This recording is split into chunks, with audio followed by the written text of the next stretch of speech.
اللہ اللہ اللہ اللہ۔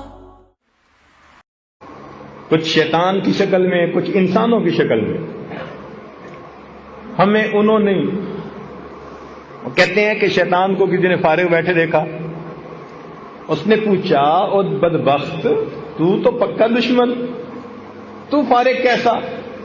کہنے لگا اب انسانوں میں سے میرے نمائندے بہت سارے ہو گئے،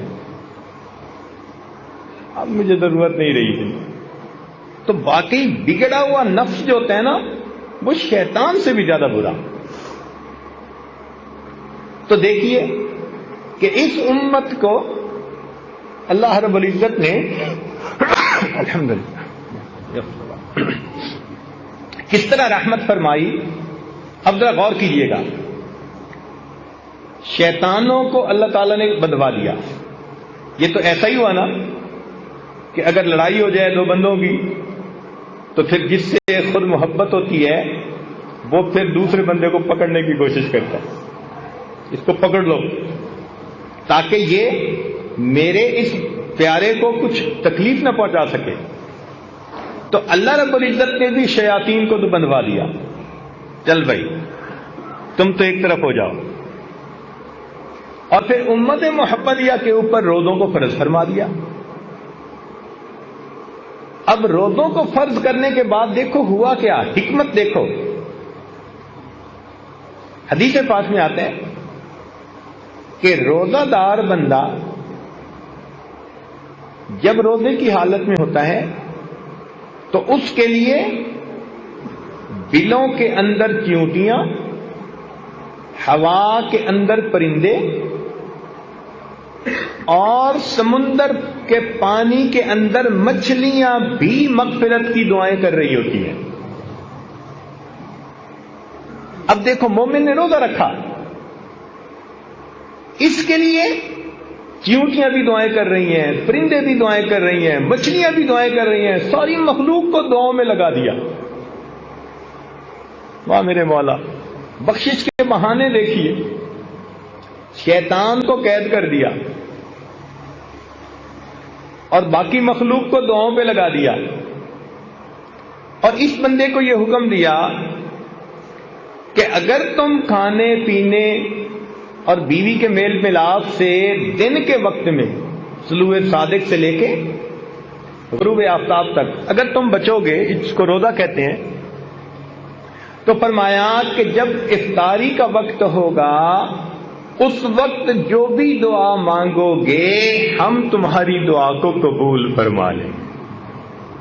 ایک بلینک چیک دے دیا۔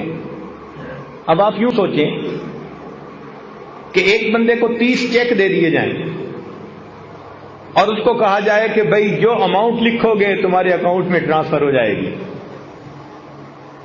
وہ اگر عقل مند ہوگا تو وہ تو پھر جتنا لکھ سکتا ہے اتنی بڑی اماؤنٹ لکھے گا۔ کوئی ایسا بندہ ہوگا جو ایسے بلینک چیک کی جمع کرواتا رہے بغیر کچھ لکھے؟ اگر کوئی ایسا کرے گا تو اس کو سب بے وقوف کہیں گے۔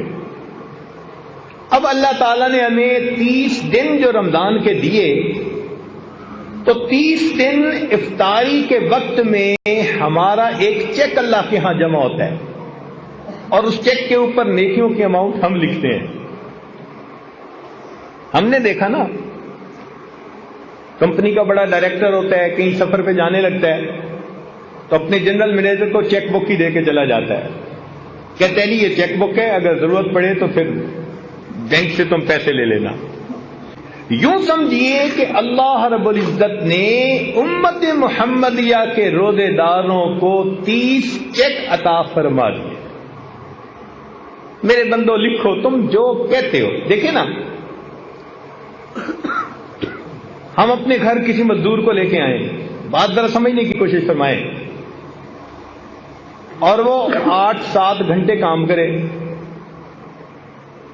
تو ہمارے اندر تھوڑی سی بھی خیر ہے نا، اگر تھوڑی سی بھی، ہمارا دل نہیں چاہے گا کہ ہم اس کو بغیر مزدوری دیے خالی جھڑک کے واپس بھیج دیں۔ حالانکہ ہمارے اندر حسد ہے، بغض ہے، کینہ ہے، تکبر ہے، کنجوسی ہے، 100 طرح کی بیماریاں ہیں، ہمارے وسائل بھی محدود ہیں، لیکن اگر الیکٹریشین کو لائے اور اس نے کام کیا تو ہم کہیں گے یار اگلے نے 8-7 گھنٹے کام کیا، اس کو دے کے بھیجو، 150 تو دے کے ہی بھیجیں گے۔ اور جو زیادہ امیر لوگ ہوں گے وہ پھر 150 طے نہیں کرتے، وہ کہتے ہیں بھئی تم کام کر دو پھر ہم تمہیں انعام دے دیں گے۔ وہ 150 نہیں دیتے، وہ پھر کام کو دے کے خوش ہو کے وہ 500 دیں گے یا 1000 دیں گے۔ اللہ رب العزت نے بھی یہی معاملہ کیا کہ میرے بندو روزہ تو آپ رکھو گے لیکن روزے کا اجر میں طے نہیں کرتا، میں تمہیں چیک بک دے دیتا ہوں، اب افطاری کے وقت جتنا تم چاہو مانگو گے میں پروردگار تمہاری دعا کو قبول کر لوں گا۔ یہ روزہ وہ مزدوری ہے کہ جس کی مزدوری منہ مانگی ملتی ہے بندے کو، اس لیے حدیث پاک میں آتا ہے افطاری کے وقت دعا قبول۔ حدیث پاک میں آتا ہے للصائم فرحتان، روزہ دار کے لیے 2 خوشیاں، فرحت عند الافطار، جب روزہ افطار کرتا ہے اس کو اللہ خوشی دیتے ہیں، اتنا دیتے ہیں کہ اس کا دل خوش ہو جاتا ہے۔ اب یہ مانگنا تو ہمارے اپنے اختیار میں ہے، جتنا مانگے۔ اچھا let me put it in an other way, میں اسی بات کو اور انداز سے بات کرتا ہوں۔ اگر کوئی ولی آپ لوگوں کو بتائے بڑا قبولیت دعا کا وقت ہے، مانگو دعا قبول ہوگی، تو آپ کیسے مانگیں گے؟ 1 سیکنڈ بھی ضائع نہیں کریں گے، رو رو کے اپنے سارے مسئلے اللہ کے سامنے بیان کریں گے، مشکلات پریشانیاں، اور کہیں گے اللہ بس میری یہ زندگی کو سنوار دیجیے۔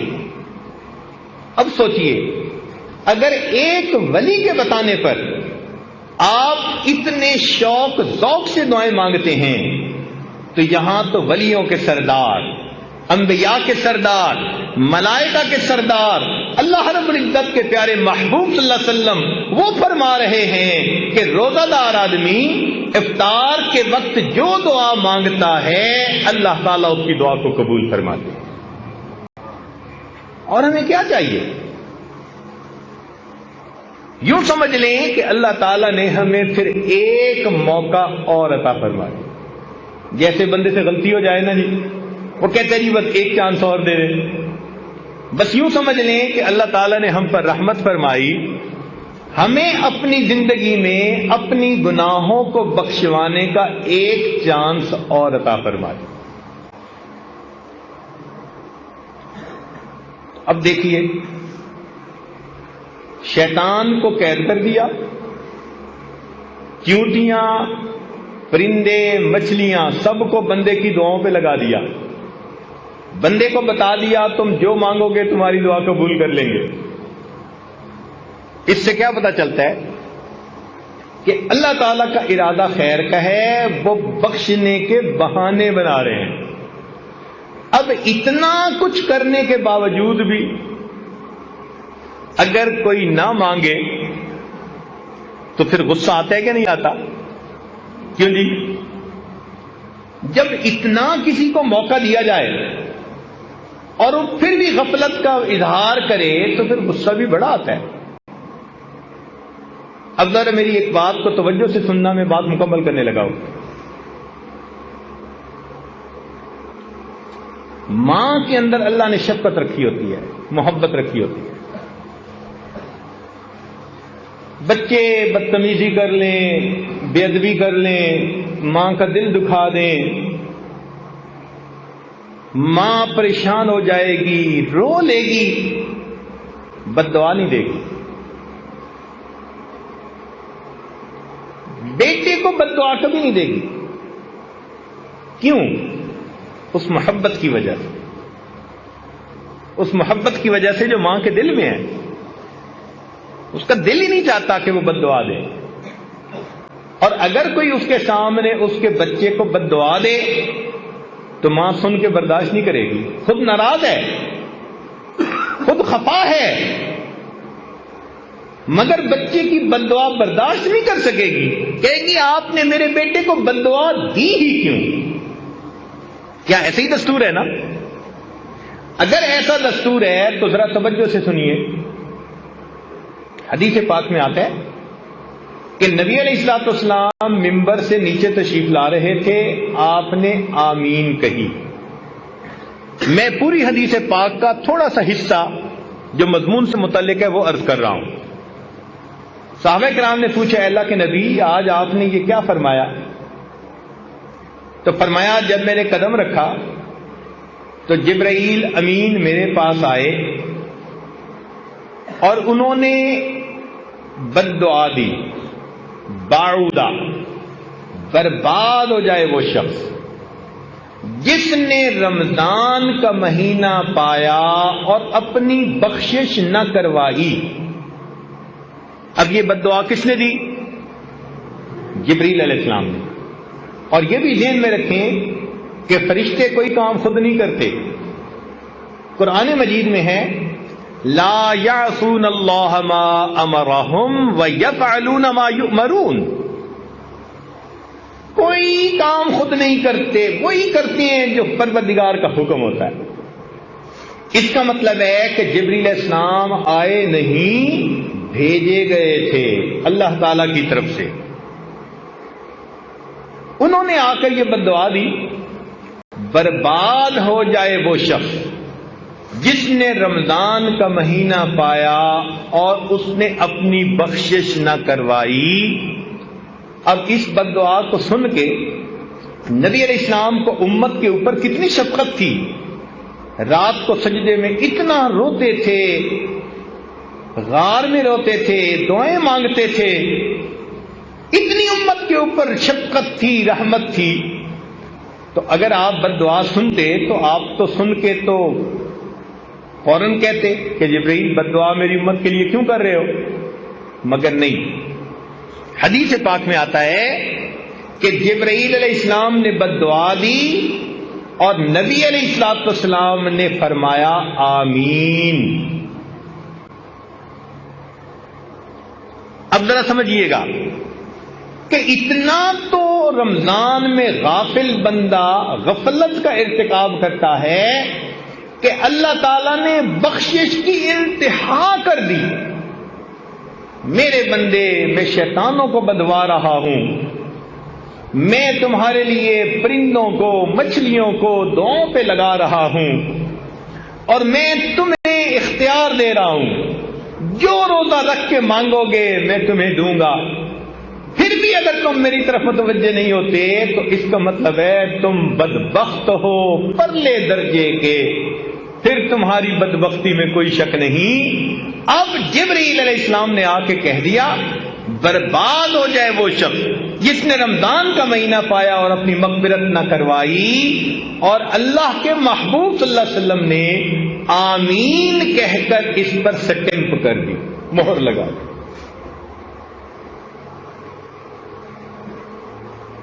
تو رمضان کے بعد کا دن یا تو ہمارے لیے عید ہوگا یا ہمارے لیے وعید ہوگا۔ عید کا مطلب ہوتا ہے خوشی کا دن، اور وعید ہوتا ہے بندے کے لیے سزا کا دن۔ جن کی تو بخشش ہو گئی ان کی تو عید ہوگی، اور جن کی بخشش نہ ہوئی ان کے لیے وعید ہوگی۔ اب یہ رمضان ایک نیک بندے اور غافل بندے کے درمیان الگ علیحدگی کرنے کے لیے آیا ہے۔ کچھ وہ ہیں جو اس مہینے میں زندگی کو بدلیں گے، حقوق العباد پورے کریں گے، حقوق اللہ پورے کریں گے، پچھلے گناہوں کی معافی مانگیں گے، زندگی کے رخ کو بدل لیں گے۔ یہ ہوں گے جو اللہ کی رحمتوں سے حصہ پانے والے ہوں گے۔ اور کچھ ایسے بھی ہوں گے کہ جو زندگی کی روٹین تھی وہ وہی رکھیں گے، اللہ تعالیٰ کو محتاج نہیں کسی کے۔ ایسے لوگ اپنی پیشانی پہ بدبختی کی مہر لگوا دیں، اپنے جہنم میں جانے کا راستہ ہموار کر دیں۔ لہذا رمضان مبارک کے اس مہینے میں ہمیں اپنی زندگی کے بارے میں فکر مند ہونا چاہیے. اللہ رب العزت جب کام کرنے پہ آمادہ ہیں، بخشش پہ آمادہ ہیں، تو ہمیں اپنی بخشش کروانی چاہیے. اہتمام سے روزہ رکھیں اور اس کے آداب اور شرائط کو پورا کرنے کی کوشش کریں، عبادت کریں اور اپنے اللہ سے خوب مانگیں. یہ مانگنے کا مہینہ، بخشش کا مہینہ، اللہ تعالیٰ کی طرف سے عطا کا مہینہ ہے. آپ نے دیکھا ہوگا کہ دنیا میں سیل لگ جاتی ہے، جوتوں کی سیل، کپڑے کی سیل، فلاں چیز کی سیل. کوئی اس کا نام رکھتا ہے لوٹ سیل، کوئی نام رکھتا ہے میگا سیل. یہ سیل کیا بلا ہے بھائی؟ کہ جب مال نکالنا ہو نا، کہ جی ہم اپنا مال نکالنا چاہتے ہیں پچھلے سیزن کا، سیل لگا دی، بڑی قیمتی چیزیں تھوڑی سی قیمت پہ نکال دیتے، کہتے اٹھا کے لے جاؤ لے جاؤ. قرآن و حدیث کا مطالعہ کیا جائے تو محترم جماعت یوں محسوس ہوتا ہے اللہ رب العزت رمضان المبارک میں جنت کی سیل لگا دیتے ہیں. میرے بندو، تم میں سے جو چاہتا ہے جہنم سے بچنا اور جنت میں الاٹمنٹ کروانا، اس کے لیے کام آسان کر آؤ ہمارے در سے پاتے جاؤ پاتے.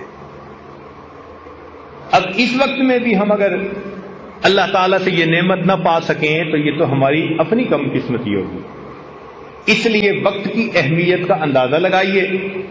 کتنے لوگ تھے جو پچھلے رمضان میں زندہ تھے، آج وہ یہاں موجود نہیں، اور کتنے جو اس رمضان میں ہوں گے آئندہ رمضان میں نہیں ہوں گے. کیا پتہ ہماری زندگی کا آخری رمضان ہو.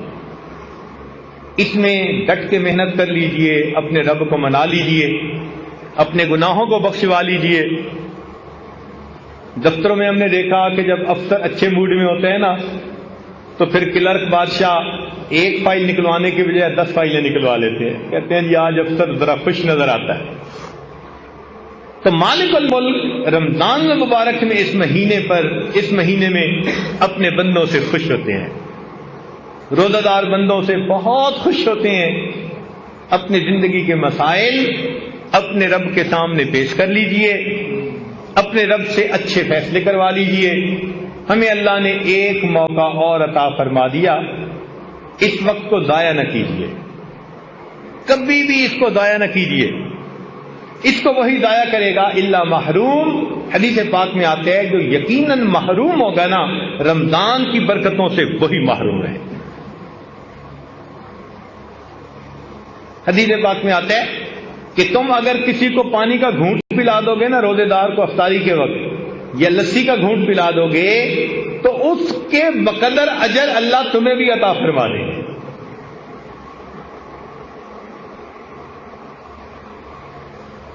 کتنی اللہ رب العزت کی رحمت اور بخشش ہے. یہ دھلنے کا مہینہ،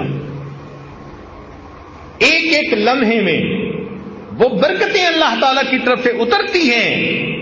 اگر کوئی دل کو قبول کرنے والا بنائے تو ایک ایک لمحے میں وہ اللہ کا ولی بن سکے.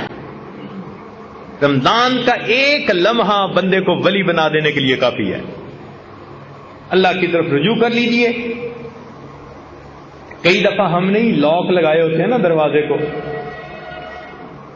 ہم نے ایک ملک میں دیکھا، افریقہ کا ملک تھا، وہاں مکان کے 3 4 تالے لگے ہوتے تھے. ایک تالا، پھر دوسرا، پھر تیسرا. تو ان سے پوچھا، وہ کہنے لگے جی کہ ہمارے ہاں یہ جو کالے لوگ ہیں یہ بہت ہی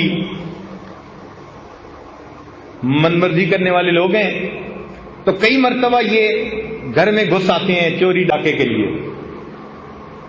تو پھر ہم نے کئی تالے لگائے ہوتے ہیں. مجھے بھی ایسے ہی لگتا ہے کہ ہم نے بھی اللہ تعالیٰ کی جو رحمت کا دروازہ ہے نا اس کو گناہوں کے تالے لگائے، یہ کھل نہ سکے. جھوٹ کا تالا لگا ہوا ہے، لوگوں کے دل دکھانے کا تالا لگا ہوا ہے، بد کرداری کا تالا لگا ہوا ہے.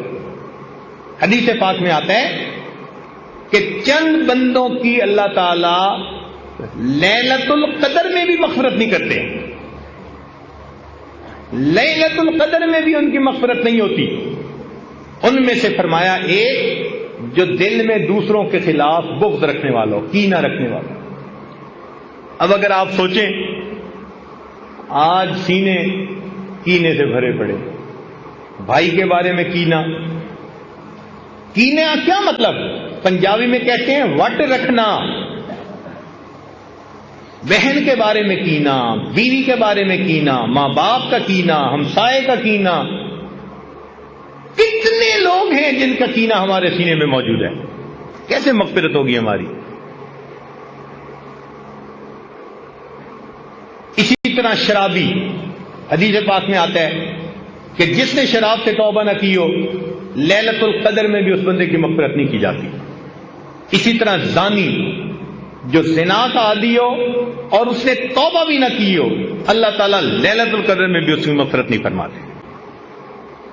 تو ہم ان کبیرہ گناہوں کے جو تالے لگائے ہوئے ہیں نا, ان کو کھولیں تاکہ اللہ تعالیٰ کی رحمت آئے اور ہمارے دلوں کو دھو جائے. رب کریم ہمارے روزوں کو قبول فرمائے اور ہماری بخشش فرما کر رب کریم ہم پر احسان فرمائے. وآخر دعوانا ان الحمدللہ رب العالمین. لا الہ الا اللہ